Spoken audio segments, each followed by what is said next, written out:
Excellent. The computer age. Pros and cons, I guess. So we are going to embark on this idea of, like I was saying, awakening to this loving presence of God, which is really not of this world, right, as we're told in all of these sacred teachings. And the way, Jesus says something funny in the Course. He says, how can you find joy in a joyless place unless you realize you're not there? And the idea of spirituality is this idea of transcending the level of perception that we currently see ourselves at. Right? We all know that famous Einstein quote, the level in which you're seeing the problem cannot be the level in which the problem is solved. And so we are having to transcend levels, right? Dr. David Hawkins made this very popular in his writings and teachings on the levels of consciousness, that we have to go up this scale of consciousness. And this idea of a scale or a spectrum of consciousness is a very old idea. It goes way back to Plato and before that. The ancients referred to it, we translate it into English, as the chain of being. The chain of being. And this idea of the chain of being is very much what we see in an evolutionary arc, right? Things start out in a very simple life form, and then life complexifies, and it goes up the spectrum where we become more complex in our abilities to understand, process, cognize, and develop these latent tendencies within consciousness. So in the beginning of that chain of being, it's very much a building of the physical machinery. And then, molecules and minerals and crystals and all of this hardware is being designed, right, with this sort of hidden impulse behind the scenes by the spirit, right, we could say. And then there emerges life, right? And so when unicellular life begins to emerge, there is this change in the arc of evolution, and we begin to develop the levels of life, right? We go from matter to life, and then life complexifies. You have aquatic, amphibious, mammalian, and then higher mammalian forms of life. And as life begins to evolve, a latent tendency of mind emerges.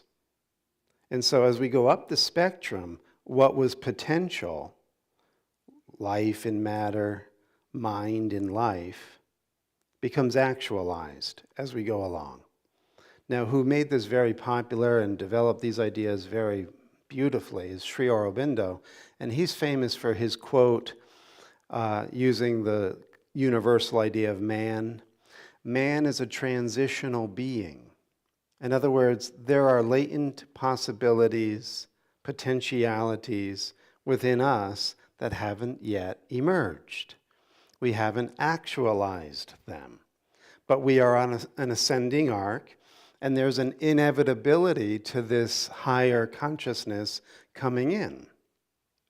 So all of these great teachers and philosophers over the millennia have been mapping that man is this transitional being, and from mind, the soul emerges.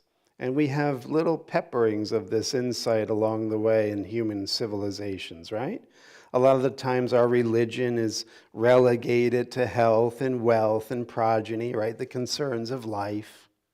So we relegate these high concepts of spirituality into these very mundane, bestial, right, mammalian desires and identity, right? We want to have a lot of kids, we want a big family, we want wealth, we want health, and that's very much life, right? Animal life. We also can get into, how many angels dance on the head of a pin? Or is it predestination or determinism? And we can begin to intellectualize and rationalize this higher idea of soul. What's the soul like? How many bodies do we really like? This can go on with metaphysics, right? This rational pursuit of trying to map the soul. But then there comes a time when that spiritual aim of awakening or emerging as the soul actually happens. You go from believing or thinking about or having faith in to knowing, right? You emerge into that state. And so this idea of knowing is gnosis in the Greek. And we've probably all heard this term by now. This is the direct experiential knowledge of being in relationship with what you know. So this knowledge is not rational, intellectual, speculative. It's direct, immediate understanding, right? And so the teachings that we like to talk about on Sunday mornings aim at that. Cultivating this inner understanding to see through the limitations of life and mind and open up to the possibility and potentiality of this direct encounter with your own soul. This is a path of inner journeying to a place that you've never left, but is still somehow, paradoxically, undiscovered. And so we're going to look at Rumi, we're going to look at the teachings of Gurdjieff, we're going to look at A Course in Miracles and see what else we can find that will help us understand what I just introduced here. So let's get into Rumi.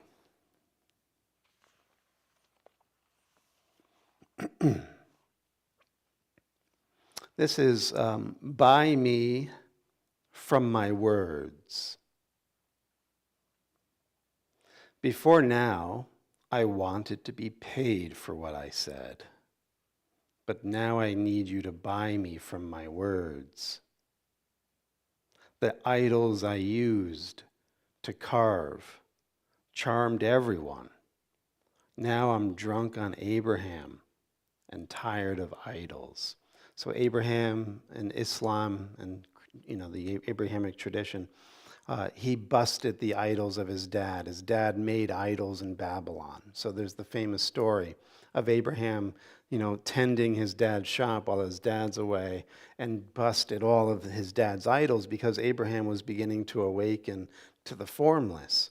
And so his dad comes back all pissed off, right, because he was making a living at this. And Abraham puts the hammer in the big idol of the God in the room. And when the father comes back and he says, "Who did all of this?" He said, "That idol over there." And the father, of course, was like, he can't do anything. He said, "Well, why do you worship them?" So what Rumi is saying is, I'm drunk on this busting of idols, the way Abraham was. Because remember, we're going from the mental being to the soul. We're going from thinking about to direct encounter, right? Really feeling it, knowing it, breathing it, experiencing it. A completely different world and a completely different perspective on the self. Not fairy tale, a potential waiting to be actualized. And the way to go about this, says Rumi, is you got to put down all your idols. You got to get out of the mental cognizing and conceptualizing and image making that the mental mind does. You got to transition, you got to transcend. An idol with no color or scent ended my whole career. Find someone else for the job. A happy madman without a thought, I have swept the shop clean. If something enters my mind, I say, leave. You're a distraction. Whatever is coarse and heavy, I destroy. Who should be with Layla, someone who can be Majnun? The man holding up his waving flag actually belongs to the other side. Just briefly here, Layla and Majnun, a Persian love story. Layla was not the best looking gal, but Majnun was tremendously in love, just completely sold out to Layla and was lovesick. And the story goes that, he gave everything he was to be with Layla. And so Rumi is saying this. Who should be with Layla? Who should be with God? Who should know the soul? Except someone like Majnun, who's willing to give everything he is to be with her. Right? So this is the requirement, busting the idols. And so he's saying also, the man holding up this flag of surrender, right? Because that's a key thing, right? Islam, Rumi's tradition. You're a Muslim, you're someone who's surrendered. That's really the archetype behind the image or the idea or the word. You've surrendered. You're ready now for the next level. So he says the man who's waving the flag actually belongs to the other side. So you're not at home here. That's why the mental world, it may fascinate and titillate and distract and cause you all kinds of worries and anxieties, and you feel like this is who I am and this is where I'm living, but it doesn't feel like home, right? The mental world, you've never been able to really find that place of settledness. It's not home. You're transitioning. This is, again, why we've often been labeled as pilgrims on this path. We're leaving our alien place where we're strangers in a strange land, and we're going to our destination as the awakened soul. Can't find it in the mind. It's not there, right? So Rumi's saying, you actually are a native of the soul world. So awaken to that.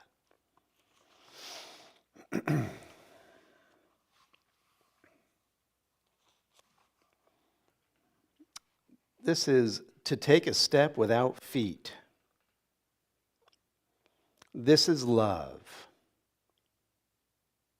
To fly toward a secret sky. To cause 100 veils to fall each moment.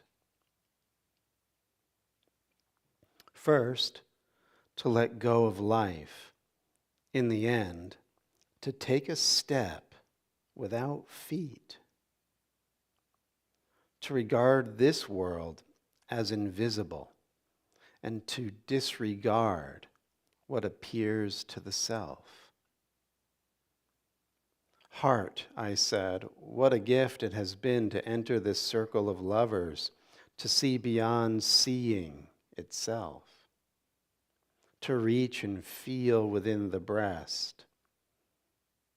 My soul, where does this breathing arise?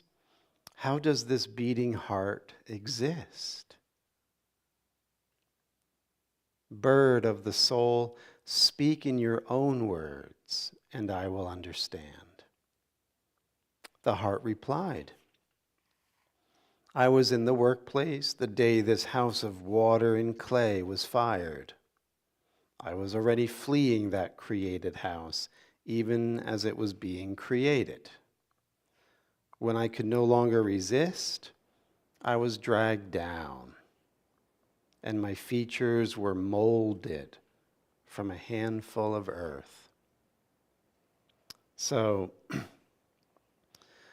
we can have a whole service on unpacking this poem, but the idea here in brief is every moment is to put down the objects and ideas within the mind in order for that invisible sky of the soul to emerge. Now, can we do this all the time?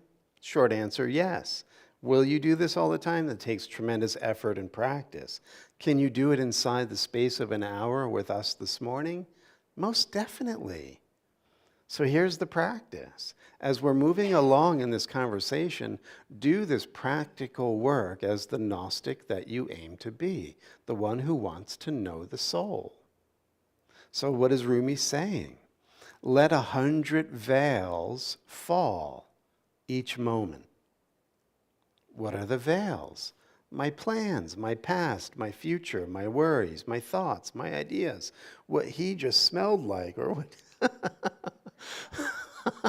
All of these ideas that come up, they are the veils. And so the mind can become very one-pointed and watchful and no longer chase after the sights and the sounds and the images and the ideas, and just stay present, right? This is what we were talking about last week with this idea of self-remembering. You're totally aware of what's going on in the room, and you're simultaneously aware that you are the witness. You are the witness. You're not what's going on in the room. You're not what's going on in your internal state, your thoughts, your feelings, your bodily sensations. You're none of that. You are this pure witness. So let all of these other veils fall each moment inside of this hour with us this morning. See what happens. Because what we're getting at here, remember, is we're going up the spectrum of consciousness. Right? We're going from being a mind to being a soul. This is very different. And the way to do this is we have to begin to shirk off this identification, this garment of being the mind. Right? And as we're told by the Sufis and the great mystics around the world, this is ecstasy. Like you get to actually strip off your limitations, your feelings of lack and inferiority and everything else that comes along with the mental state of thinking and analyzing and remembering and forecasting. Ah, what a relief, right? And then Rumi's getting at this idea of where to place your attention. Let it tunnel within the feeling of your heart. This deeper you, where you say, I am from, right? Everybody does this, like, who are you? I'm John. This idea of I am. So we have this feeling of locality in the heart space when we say I am. And so the Sufis, Rumi's group, is basically saying, you want to feel into your breast. That's what he's telling you. Reach and feel within the breast. And he's saying this with this understanding of not only are you feeling into the breast of where your I am is, but you're inquiring, where does my breath come from? Did you ever think about it? Where do my thoughts come from? Like, what is this? Like, I traffic in ideas since I was, wee high. But I've always been concerned with the appearances and the effects of the ideas. What's the source point of these thoughts? Where do they come from? Where does my breathing, where is that generated from? I don't know, right? I haven't felt into my heart. Gnosis, this higher knowledge, is coming back to the source of where all of this originates. Knowing yourself. Not knowing about yourself, not thinking about yourself, and not being totally caught up in the racket of being alive on this planet for this short span and trying to get your health, your wealth, and your progeny. It's about really knowing. Who are you? And so these are the practices. Where does my breath come from? How does my heart beat? And then he says, speaking to his soul, bird of the soul, speak in your own words, right? Because I've busted my idols, right? All these words that I've been, selling at a price. I've become a slave to those. Remember, he says, ransom me, buy me from my words. I've become enslaved to my words. I think on my words. I think on my thoughts. I'm a slave. And he's saying, soul, sweet soul, speak to me in your own words and I'll listen. I'm not going to use my words to try to understand your words. I'm silent. I'm just feeling into my heart and wanting to know the source of my breath and my heartbeat and my consciousness. And then I'm going to come to your door as I tunnel in. Speak to me. I want to know you.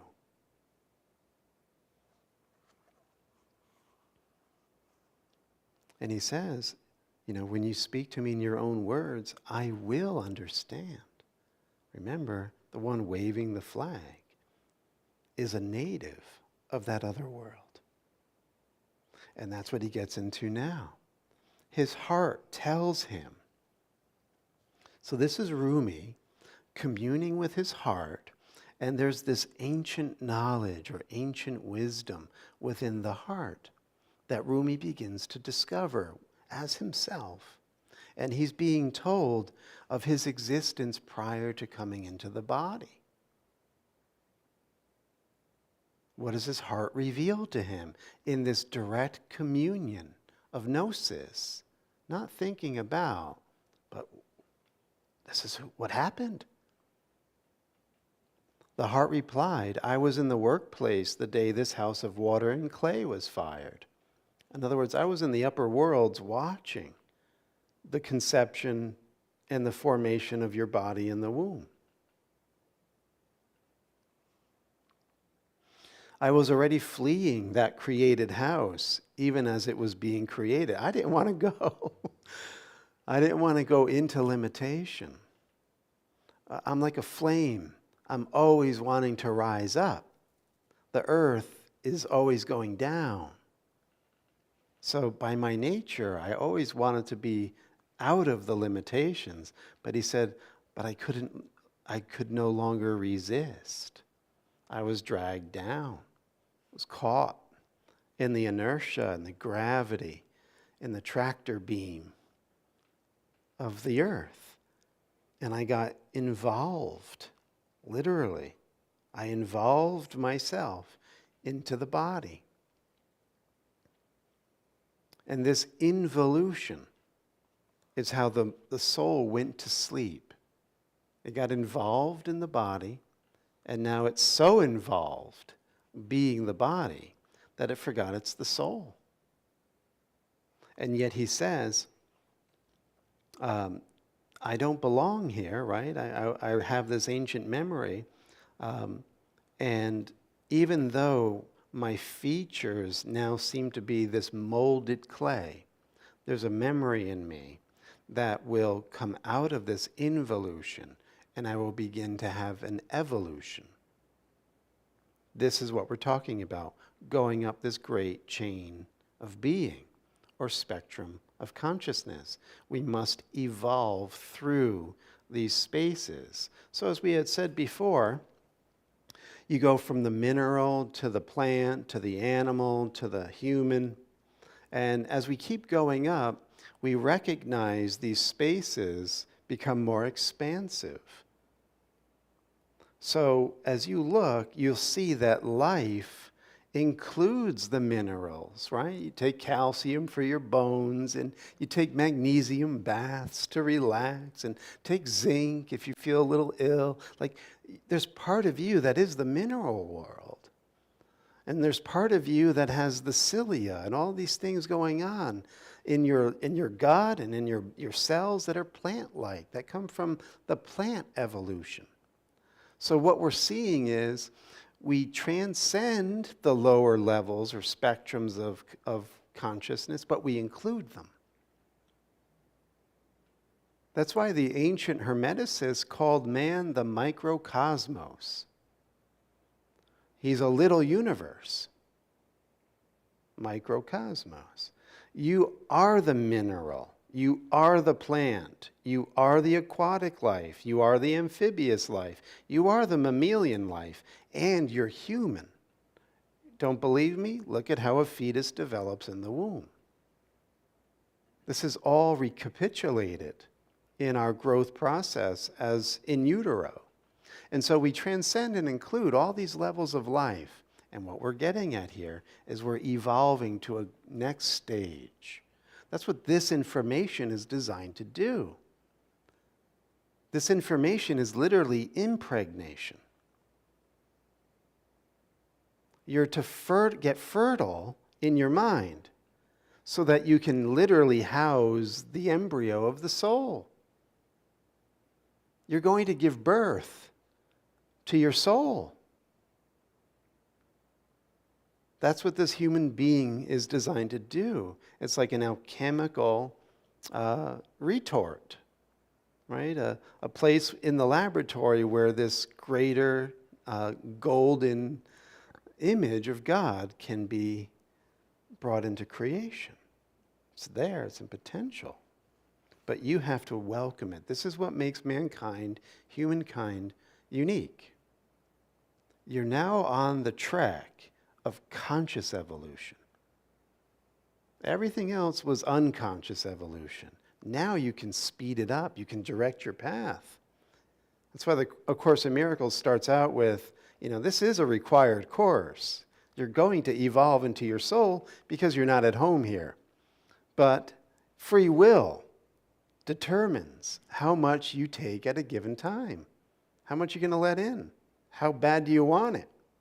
When you realize that you're lovesick and you can't live without God, you're going to speed this up because you'll realize you've never been home in the mind. The mind can't give you what you desire. Only the soul can.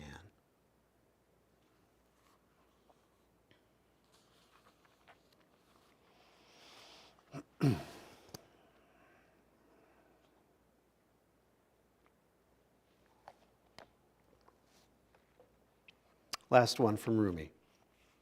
This body is a rose. Each form you see has its unseen archetype. If the form is transient, its essence is eternal.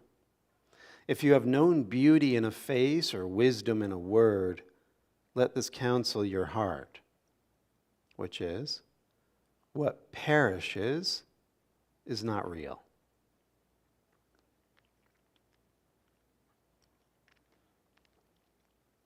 Since the spring head is timeless, its branches refresh.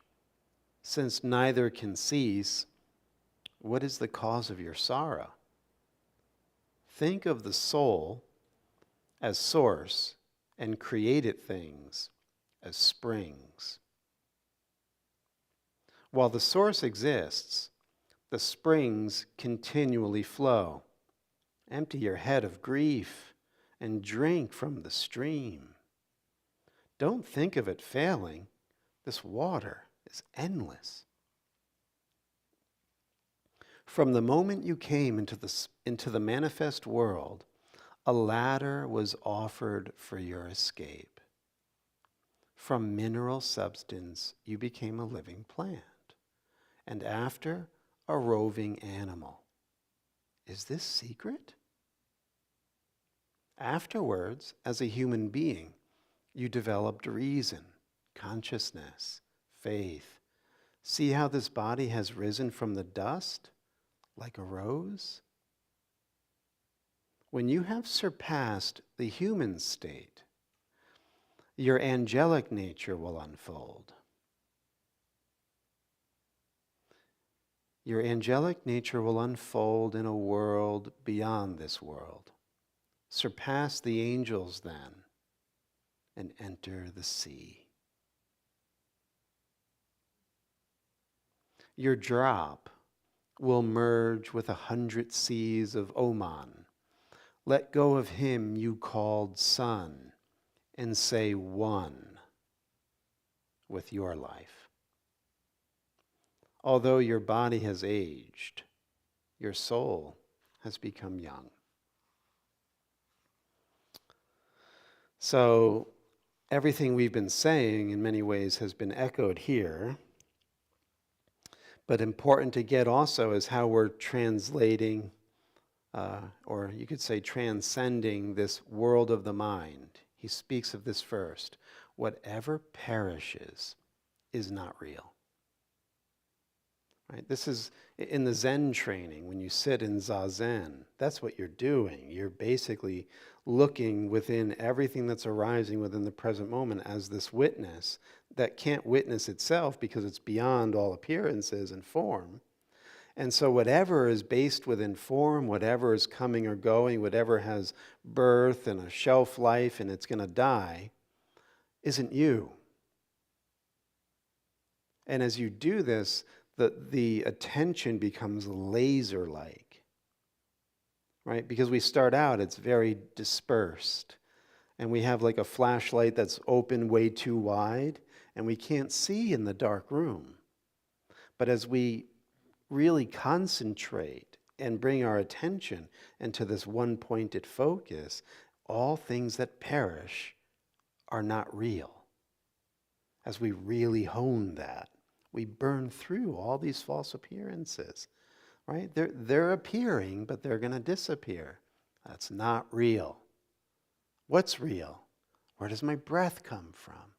Where do I say I am from? What's beating my heart for real? Right? So this is where the mind is transcended. And then he says, as a result, you'll come to the source of all the springs. Right? Everything that's streaming out from the fountain is the mind and the emotional body, the etheric body, the physical body, the planets, the galaxies, all of these phenomena are streams, right? You go to the source. The source of that stream is your soul. And so he's saying, you will refresh yourself and you'll realize that you can never die. And this was Krishna's teaching in the Bhagavad Gita. When Arjuna is on the battlefield of his life and he's looking at this impossible situation of a world of despair, Krishna smiled at him. And when Arjuna was able to surrender and come under the authority of Krishna, the divine teacher, he can then remember his soul. And Krishna began immediately in chapter 2 of the Gita to begin to unpack this soul. And you know what word he used in Sanskrit? Jnana. Jnana. The yoga of jnana. The yoga of knowledge. That jnana is where the Greeks got their gnosis, or their gnosis, as it's spelled in Greek. This is where we get our knowledge. Right? So these are the etymological roots, and they all go back to a yogic understanding. Know yourself with this jnana, this gnosis, right? Gnosis. And so Arjuna is being led into this place where Krishna says, look now on this battlefield. Everyone here has never ceased to exist. And there will be no point in the future where they will die. So why sorrow? Why mourn for what shouldn't be mourned over? Everything that perishes, Krishna says this in chapter 2, right at the start, everything that perishes isn't real. Jesus says it right at the start of A Course in Miracles. Nothing real can be threatened. Nothing unreal exists. Herein lies the peace of God. What's the peace of God? Knowing yourself. Who am I? Nothing that perishes. So Rumi's saying this. What cause of your sorrow then? Why feel bad? Empty your head of grief.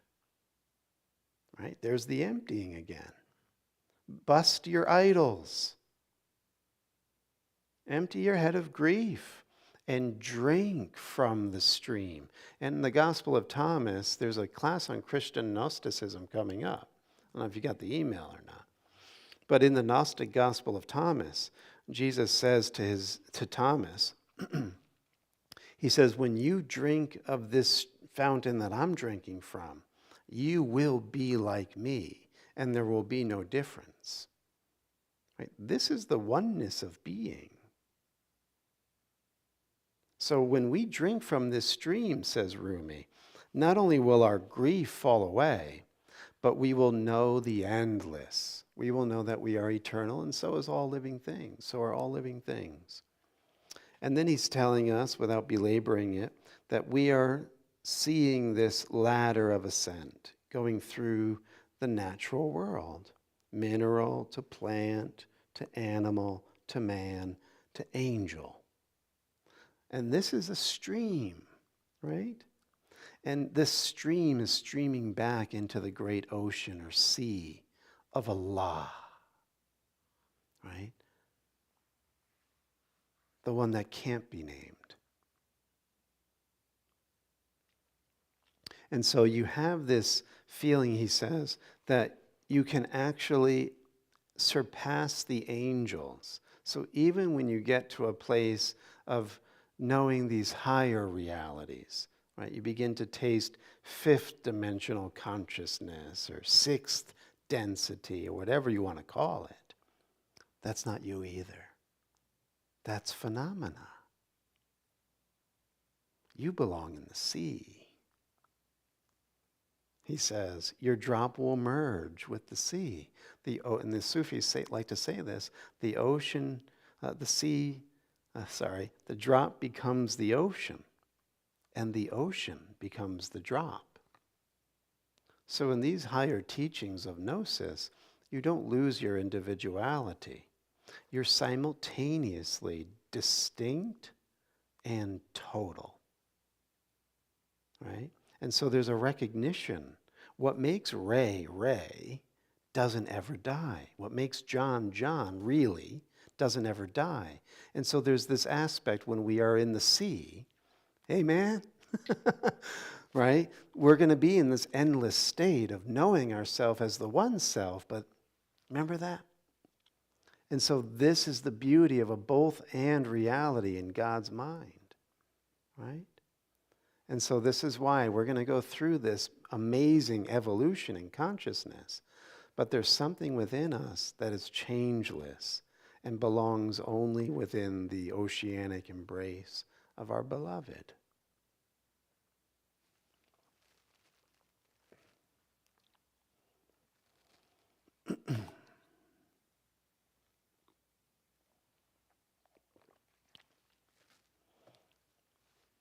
So to bring all of this kind of into a so-called present day setting, you know, what we were saying earlier about what makes a human being different in this arc of consciousness is we begin to become agents of our own awakening, right? That's exactly how Sri Aurobindo describes spiritual practice or sadhana, that you're now able to do this according to your will. You can hold yourself back, or you can put the pedal to the metal, and anything in between, right? Now, what makes this also something of a unique expression is that not everyone wants this knowledge, right? What we were saying earlier, some people actually like to be a plant, you know, like kind of just set their roots in the easy boy. And, you know, maybe even you could say a fungus. Close the shades, get into this dark, dank environment, you know, drink your fermented stuff. And there's your mushroom life, right? You're kind of just like, bleh. Others like to be an animal, right? So human beings can still stay within certain levels of the lower evolution, even though they have a human form. So you can be a human animal, more like animal man, as Sri Aurobindo would call it. Your desires, your aims in life, your goals, everything is based within the animal body. That's as far as you go. That's as far as you want to go, right? And because you have a limited agency, that's what's going to be. You're going to do that. You're going to create that for yourself. This is the place that you want to stay. Now, what happens, though, is remember, there's a soul deep within your heart. And it says, you know, in a poetic way in A Course in Miracles, this child of eternity that is within you is crying out unceasingly to go back to his Father's house and breathe the sacred air of his Father's house. Right? He just wants that respite, that release from the heavy right? And so that child's cry will go on, even though you'll do your best to stay smoked up and liquored up and whatever else is going on at that animal level to keep it out. But there's something in you that's like an itch in the mind, right? Now, what happens is, according to the teachings of Gurdjieff, is that we go through these cycles within time, within civilization. And when it gets to a place where there's a lot of chaos and cataclysm, this ability to wake up becomes increasingly amplified. Have you noticed? So listen to the words of Gurdjieff. So what I'm basically getting at then is, even if we've been living in an animal existence, in this unconsciousness, now coming to this service, listening to teachings like this, being drawn to them is a clear indication that you're getting awakened, that there's an earthquake going on in you, that something's coming through that's beyond your level of perception. So listen to this. I find this incredibly insightful. So this is taken from that famous book, In Search of the Miraculous, by P.D. Ouspensky, a one-time disciple of Gurdjieff. Listen to this. There are periods in the life of humanity which generally coincide with the beginning of the fall of cultures and civilizations, when the masses irretrievably lose their reason and begin to destroy everything that has been created by centuries and millenniums of culture. Such periods of mass madness or mass psychosis, often coinciding with geological cataclysms, climactic changes, and similar phenomena of a planetary character, release a very great quantity of the matter of knowledge, or gnosis. This, in its turn, necessitates the work of collecting this matter of knowledge, which would otherwise be lost. Thus, the work of collecting scattered matter of knowledge frequently coincides with the beginning of the destruction and fall of cultures and civilizations, right? Everything has a shelf life, right? It was Toynbee, and before him the Islamic philosopher Khaldun, that recognized and mapped the life and stages of decline and demise of empires. So just like human beings that are born and stay around a little while and produce effects and eventually get weak, decrepit, and die, empires do that. And one of the key signs that an empire is failing is it spreads itself out in a lot of military bases around the world, right? America has 850 military bases. Russia, I think, has 16. China has 8. So we have all of this military, and another sign of the demise of an empire is that the society becomes increasingly indulgent and hedonistic, right? Living for their pleasures, completely empty-headed and distracted.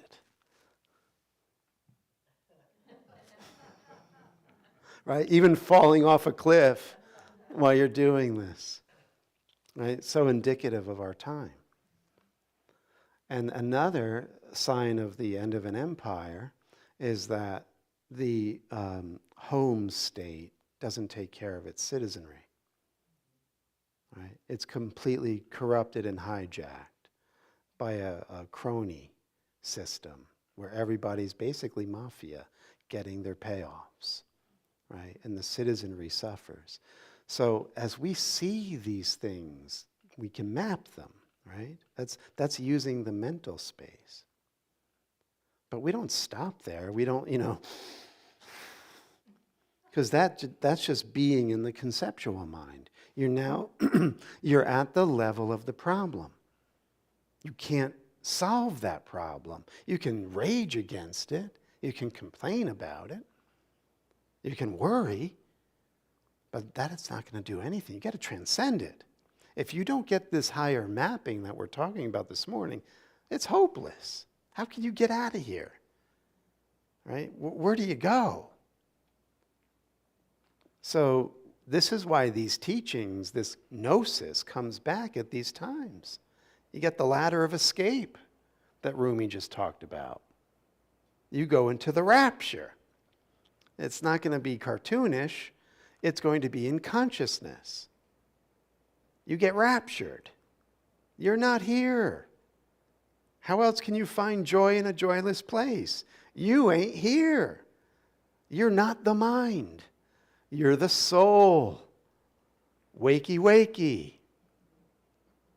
This is what we're looking at. So when things begin to crumble and Rome is burning, take heart. Right? Isn't that one of the prophecies within the end times of Matthew's gospel? When you see all of this starting to show up, when it's at the door, be of good cheer, because the end is near. Will the master find faithful servants? Will you be about your Father's business of birthing the soul? Right? It's going to, maybe a little prophecy here, it's going to come to pass that this is going to become increasingly more real for people. Right now it's kind of like Chicken Little, right? The sky is falling. Yeah. We've heard all of this before. But if you got your antenna up, this stuff is happening. So, final thoughts here now, as far as getting out of Dodge.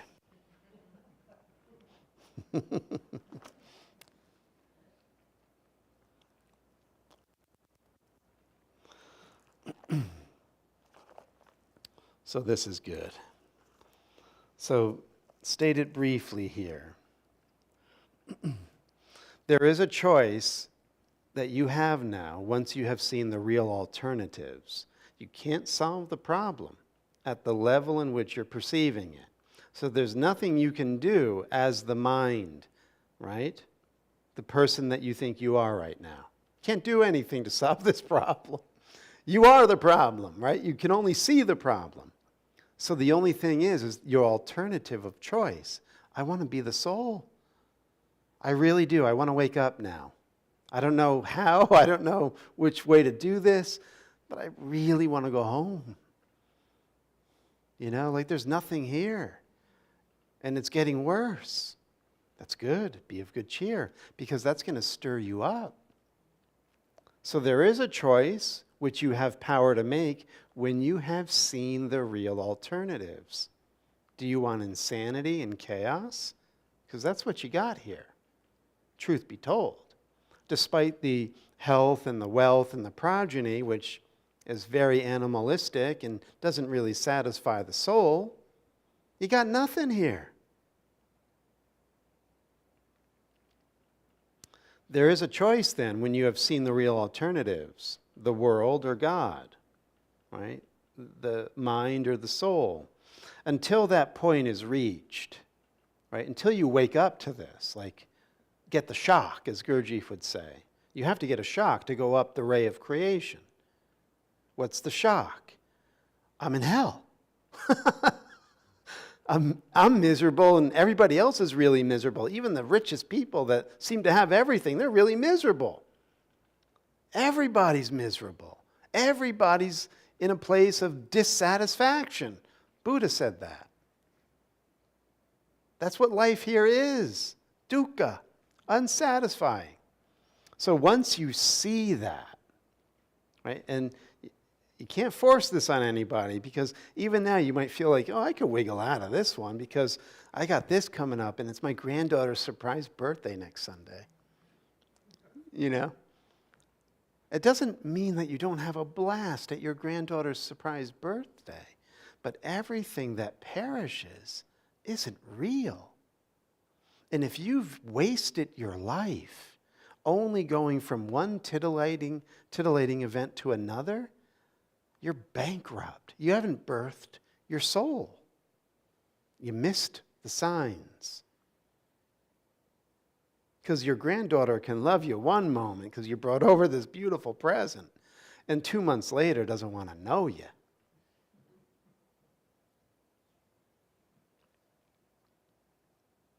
So until that point is reached, you have no choice, and you can but decide how you would choose the better to deceive yourself again. Right? Until you want to go home and awaken as the soul, smash all the idols of your mind and let God's light come into your awareness. Until you've made that choice to go vertical, and you think you can still get something horizontally here, you're just asking to deceive yourself again. And then you'll come back around, eventually. This course attempts to teach no more than that the power of decision cannot lie in choosing different forms of what is still the same illusion and the same mistake.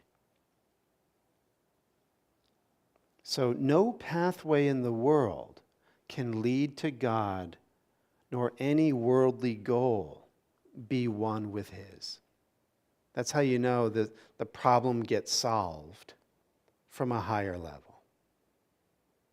No worldly pathway, even religion and philosophy and metaphysics, right? What we talked about earlier. All of these gymnastics of the mind, reason and intellect, they can think about God.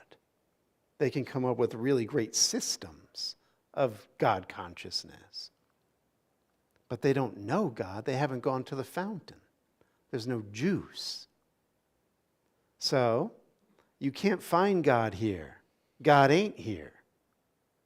But you can open up to the gnosis, which takes you into the center of your own heart, and it takes you into the vertical world. You go into a completely different world, and that's where we're going now. Finally here. So, he says, hold on. I don't think I set it up as well as I could. Anyway, he says, this aching world has not the power to touch the living world at all. The living world is your soul. It's where you're at one with all of life. This world can't touch it, can't find it here. He says, and although you turn in sadness from this world, you cannot find in this world the road that leads away from it into another world. Isn't this where we're at? Like, well, then what do I do? Like, you're telling me all this stuff. What do I do? How do I get that? And he's saying there's no road here to get that. You can't find that here. There's nothing you can do. But the real world has the power to touch you even here. And how does he says how that happens? Because you love it. You're the soul. You're the one waving the flag. I want to go home. Is a native of that other world. And you really love that world. That's where love is. That's the fountain of love. That's why he says, you can call with love to this soul, to this higher world, and love will come to you. That's your way out. Not, I love my granddaughter, and I love my car, and I love this service, which I know you do. But I love God, the source and cause of all the blessings in my life. Wherever love is showing up as streams, he's the fount. I need to go home. And so I call to him, and he answers. This is my ladder out. This is how I go into that invisible sky that Rumi talks about. Then listen to this now, finally. Love always answers. Being unable to deny a call for help or not to hear the cries of pain that rise to it from every part of this strange world you made, but do not want. The only effort you need make to give this world away in glad exchange for one you did not make is willingness to learn the one you made is false. Everything that perishes ain't real. The only thing that I identify with perishes. This ain't real. And I'm not what perishes. I'm not this body. I call for love, and I'm willing to give up all of my idols. This is the way out. No matter what it looks like out there, go to him. He'll answer. Blue bag's going to go around, I hope.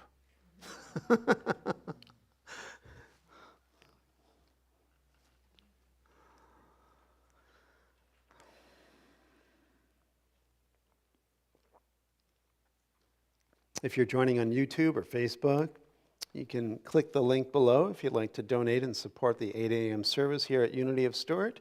We greatly appreciate your generous support. Thank you. Any final thoughts or words, my friends? Trisha? Kept coming to me. Your heart and my heart are very old friends. Yes. And I love that too. Yes.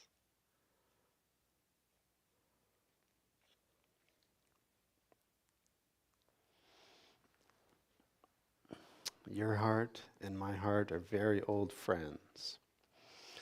So we bless this offering with the intention that whatever form it may take, that the energy be used to awaken those who are influenced by it. And so it is. Amen. And happy birthday next Sunday. Next Sunday to you too, my friend. We share the same day. All right, let's rise and seal the deal.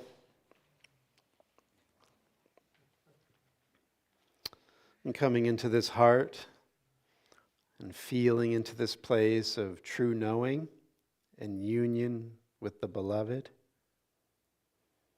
And as we rest into this place of peace, we awaken the memory that the love of God surrounds us. Yeah, sorry. Yeah, the light of God surrounds us. The love of God enfolds us. The power of God protects us. And the presence of God watches over us. Wherever we are. God is. Amen. I'm drunk on love. Tomorrow night, see you then, 7:15, Course in Miracles. Thank you, everyone. I want